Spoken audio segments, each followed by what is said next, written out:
Top c'est parti, finale poids lourd. Aja diggante Batine Fall Ñangar ñaari doomu ndangaan lañu. Batine Fall Ñangar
ko finalo yalla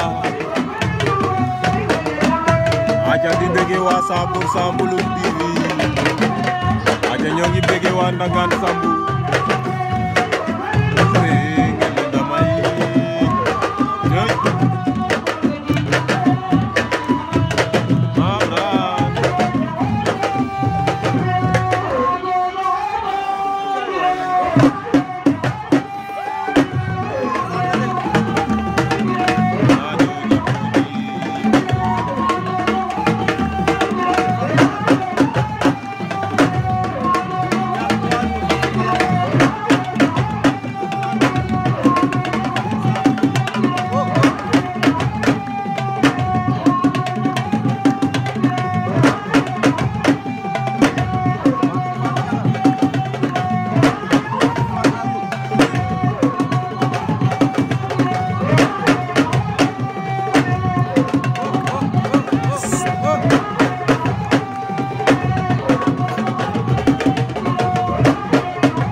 avertissement disqualifié.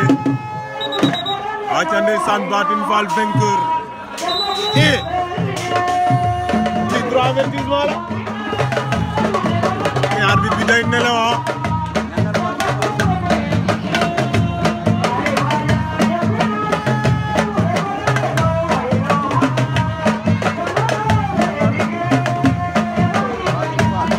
Arbitre.